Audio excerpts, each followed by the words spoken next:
You are now watching the Innovation Podcast brought to you by Buhari Kitchen.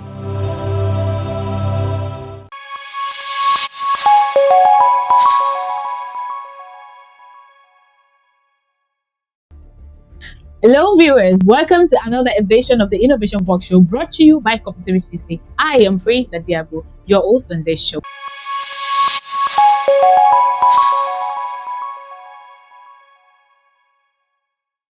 Congratulations, Boluwatife.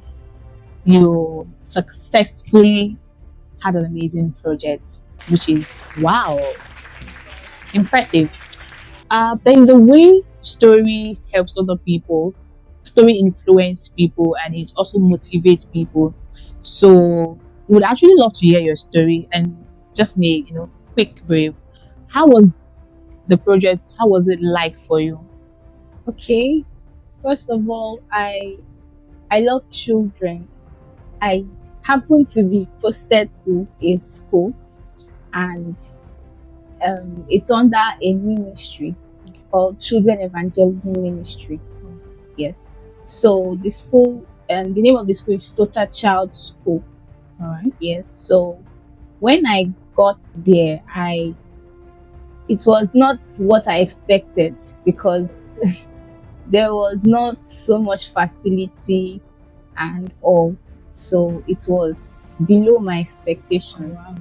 And I just had the burden to, make impact, if possible, do something, because God cannot come down from heaven to, do something. He needs us to make a move at least. Very true. He'll be the one to complete it and all. So I met my LGI. That was the former LGI, Mr. Ogedengbe, Okay. Godwin Peter. So the actual project I had in mind, the actual project I had in mind was to carry out a renovation of the school, which is it's a big project. Very big project. So when I spoke to him, he was like, wow, I think he knew that, as a guide, he knew that, that may not be achievable. Yes, it may not be achievable considering the time frame and all. So at that point, I felt like, no, why is he saying no? I really felt like no. But he was like, okay, I should go and think of something else. And then I brought up the new project proposal, which was to donate 12 white marker boards. So, and that was approved, although he had left and we had a new LGI. So that was actually approved. So that was it, and that was how I started. Okay. After I started the project, that was when I realized that he was actually saying something that, was, as a guide, as someone that has experience and all of that, I realized that, okay, it was not that easy. You told the clarion call. Let us lift our nation high, under the sun or in the rain, with dedication and selflessness. Nigeria's ours, Nigeria we stand. Ooh, Nigeria is ours and Nigerian we will serve. Why are you not using churchy voice to sing? Okay. All right. Thank you for staying with us this far. Until we are back again to give you more detail about Boluwatife and our story. My name remains Praise Adiabo, your host of this very show. You are now watching the Innovation Podcast brought to you by Buhari Kitchen.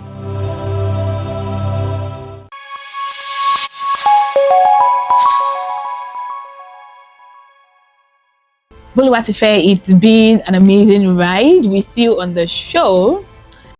And right now, we'd love to hear your story. So let's begin this way. Tell us more about yourself. Let us get to know about you. Okay, as you all know, my name is Boluwatife Oladele Peace. I'm from Ondo State. I schooled in University of Abuja. Well, my residence is in Kaduna. That's where I grew up. So yeah, I was posted to Edo State, Hmm. and I'm serving in Benin in Oredo local government. Government picking. How do you feel when people call you government picking? Well, I think it's a privilege because um, there are a lot of people that do not have the opportunity to serve. So Hmm. it's a privilege to be able to serve my country. Interesting. It's a privilege for Boluwatife to serve a country. All right, having to hear your story, it's been a very fantastic one, and we love for you to take us through the journey of your story. And I'm going to be asking you a few questions. So, what excites you about the story what excites you rather about the project that you carried out? When you say excites, I would say the fact that I put smiles on. Well, I would say God used me. I don't want to take the glory. All right. Yes, God used me to put smiles on the faces of teachers and pupils. I could see the excitement on their faces, and that also, I was also happy too that they were happy. Yeah. Okay, so I would love to ask, does your CDS has an alignment with the project you carried out? Um, Not really. Okay. My CDS, I belong to Agro Allied CDS group, and I feel like everything is just kind of interwoven because once when we started carrying out our little projects in my CDS group, we went for outreaches in orphanages, and once again I like children, so I was really excited. We went to orphanages, we went for outreaches to to talk to them about backyard farming.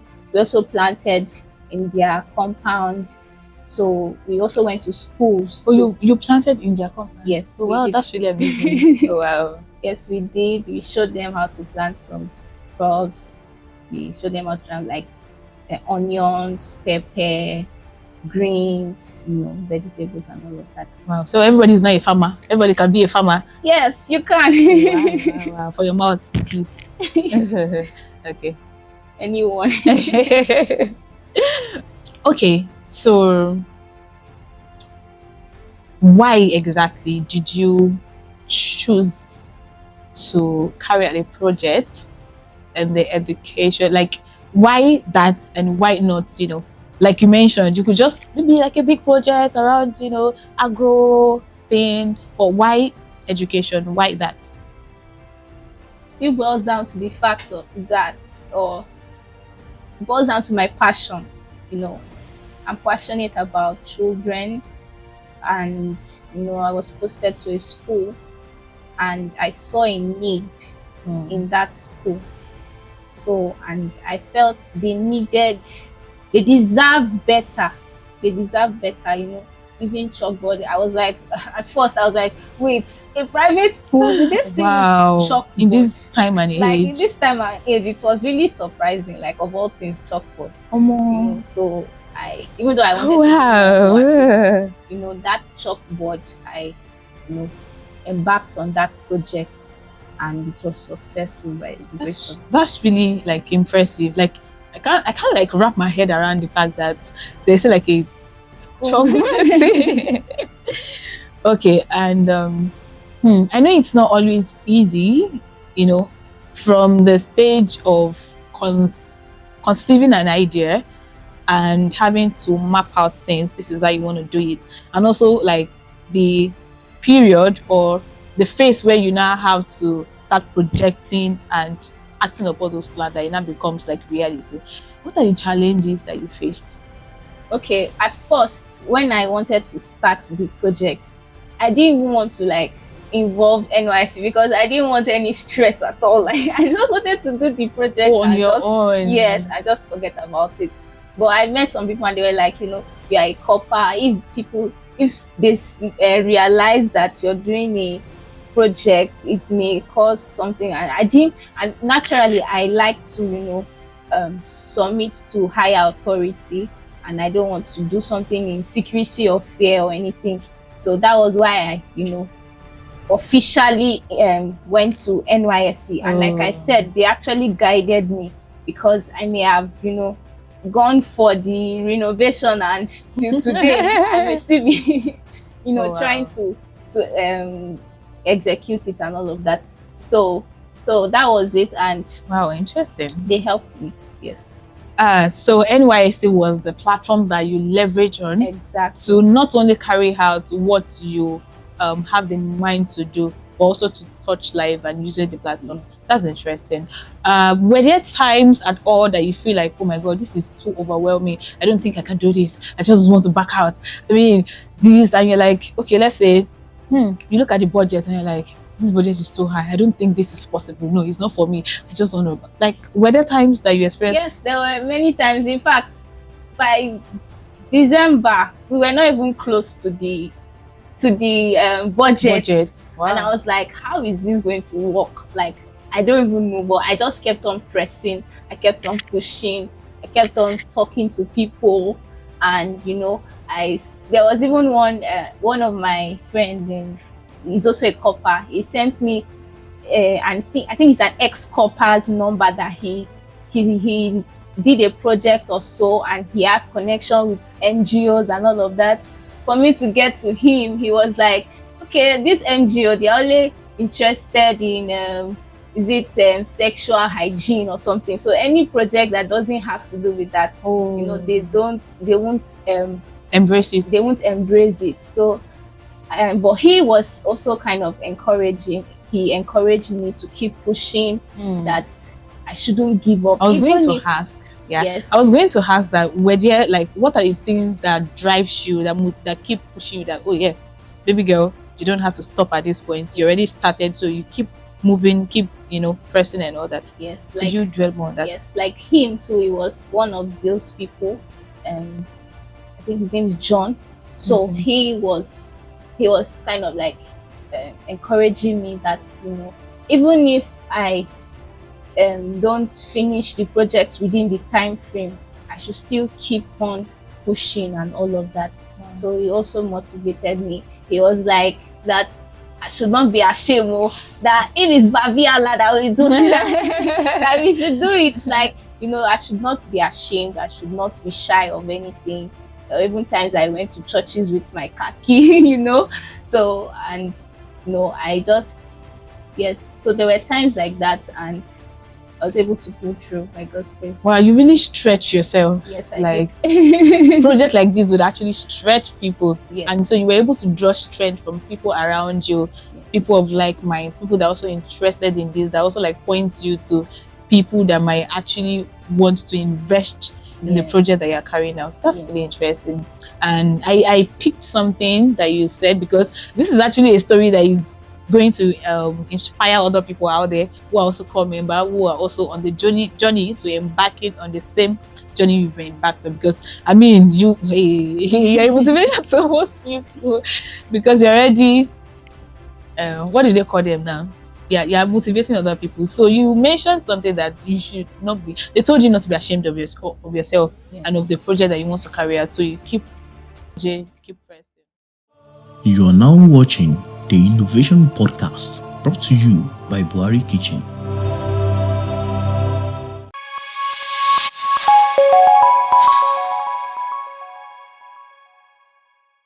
Boluwatife, your story has been inspiring, and I hope that viewers and core members out there can begin to, see what to learn from this. Funding is an enemy to any project, because there are a lot of people. It's good to have ideation, and it's not alone to have ideation. If funding is lacking in your project, it will really not go anywhere, and you might not be able to touch live as much as possible. And you mentioned that there were organizations you could actually reach out to, but would not support because it doesn't really totally align with what you're doing. So how were you able to navigate through, the funding part of it? How were you able to do it? Okay. One thing I've come to realize is that when you're doing a project, the people that will support you may not, they are most likely people that have a relationship with you one way or the other. Because very few people that are influential would want to support you like for free. Like they don't know you, they don't know anything about you. Even some that are even doing things that are related to, because I tagged some people online, that are children ministers, children organization and all of that. They didn't respond and all of that. But if they have a relationship with you, no matter how small, they will be willing to help, even if it has nothing to do with what you are, even if it's an organization that has nothing. As far as they know you, they would support. So I went to churches, like I said. I went to, because I'm a redeemer, I attend redeem. Yes, so my parents are pastors, so I went to redeem churches because I am a redeemer, so they would easily identify with me. So I went to one of the regional headquarters and tabled my request that I am a children teacher, even in the church. So even though I don't attend their church, I attend the branch which is close to me. So they are all interwoven. So some will say I should come back, but thankfully one, which is the regional headquarters, Region 13, at Sapele Road, they supported. Wow. Yes, they supported. Amazing. So one thing, and other people were family and friends. I made flyers. There was a church I went to. I went to meet the pastor.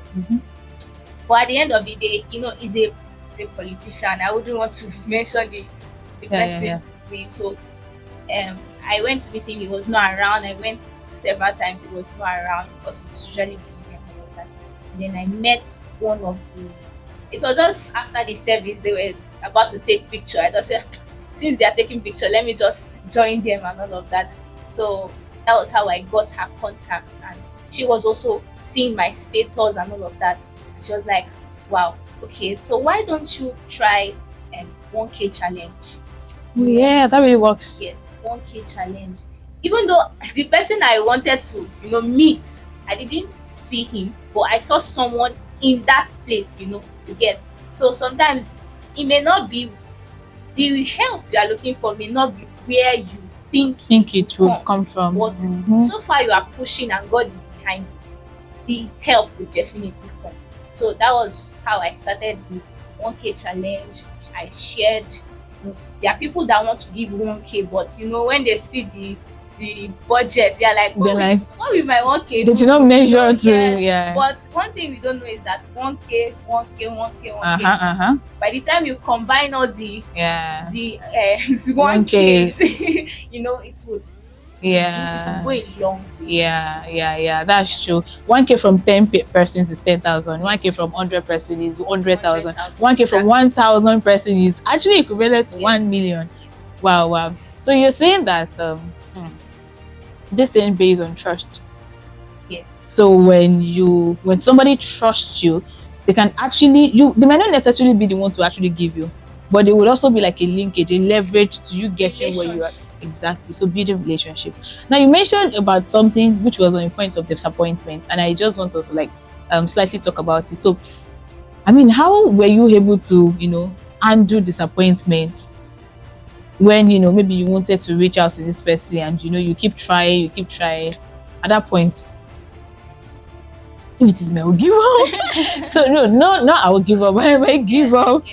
And the other people out there that are like, I beg this, is it a multi-do personal project? Should I do it? At this time, I just want to, back out. So what would you advise to them? Because you've been there before. So what would you advise to them? Okay, so don't be discouraged. I faced a lot of, disappointment.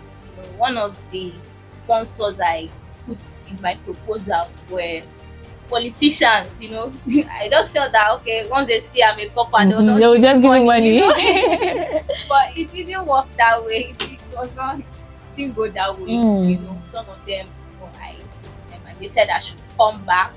And that comeback thing. That they'll call me. That was even the phrase they used. They'll call me, and there was one they said yes I should come back to, but by the time I came back they said they have not resumed, and this was something that the deadline was in January, and and all of that. So don't be discouraged. And one thing you should know is that you are not doing it for yourself. It's not like you are eating the money, So you are using it to make impact. So don't even be ashamed of it, because it's not like you're begging for yourself, you get. So, and as many that will tap into that vision would be the ones to support you and help. So, core members, don't be afraid to be a professional beggar. Yes, exactly. Be proud of it. As long as it's about, it's the road to impact. I heard rather that core members that carry a project like this, when you do a project that is really magnificent, there are like different awards. So would you rather say that core members should do these things because of award? Because you mentioned something that you should not be ashamed, look at the impact. So should you rather be for the impact or for the award, or maybe the two?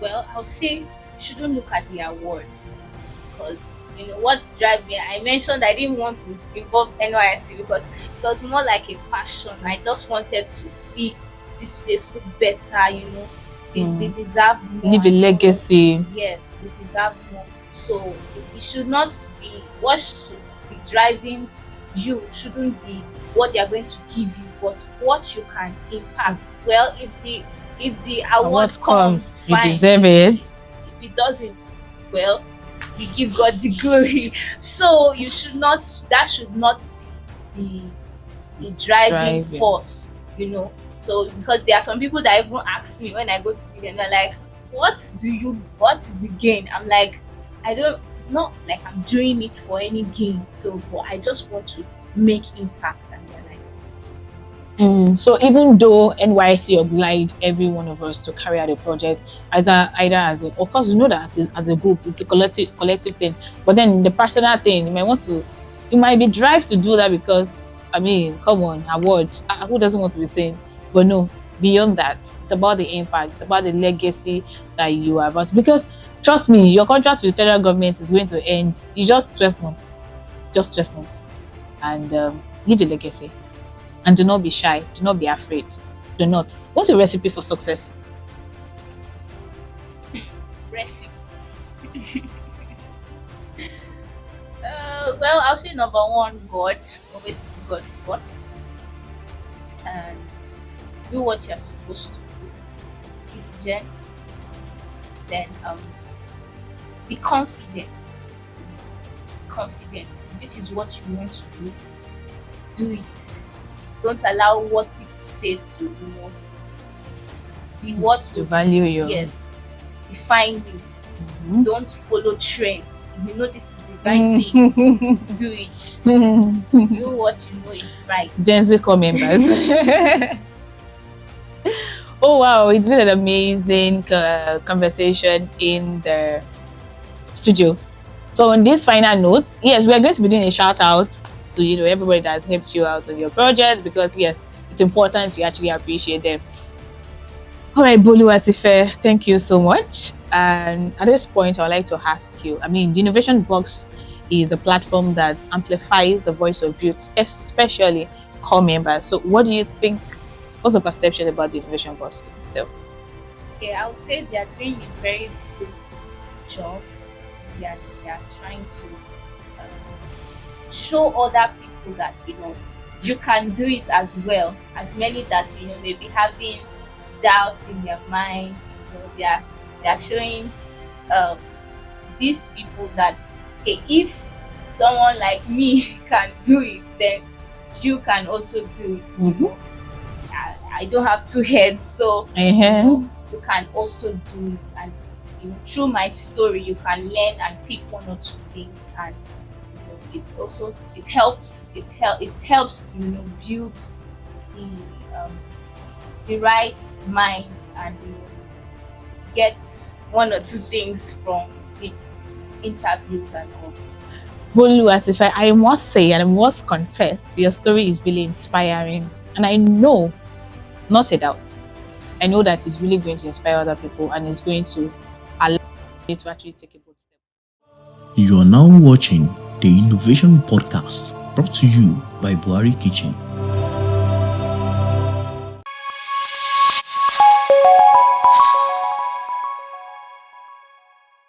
would you like to say a shout out to people that made you have a very colorful and remarkable, successful project? Okay, I'd like to give a shout out to my sponsors. Like I said, the regional pastor of the Redeemed Christian Church of God, Trinity Sanctuary, Region 13, person of Pastor Amos Adesina Subodo. And then Pastor Peter and No Jose, the resident pastor of Graceland Church, Luther. Then Dr. Deborah Fadowole. She's kind of related to me. She's a doctor. She's abroad. She reached out to me. Wow. Yes. And although she didn't know I was embarking on the project, but passion moved me to, reach out to her. Wow. Yes, and she supported. Then some children evangelists in the ministry I'm serving in, like Evangelist Catherine Umbolo, Evangelist Festus Eferobe, Evangelist Ijala Eve, Pam Jumai Esther Ade Besson, Professor I.D. Kumar. This was my undergraduate project supervisor. Oh, so you still keep contact? Yes. Oh wow, interesting. Yes, and family and friends, my parents, my mom, the once when that lady, the relative of mine that reached out to me, I told my mom that, okay, I don't know, is she sending, because she actually reached out to me because she wanted, it was during the Christmas period and all of that. She wanted to, send me something and all of that. But I told her because then the budget we were using was a higher budget, not until we had to reduce it to the local marker board.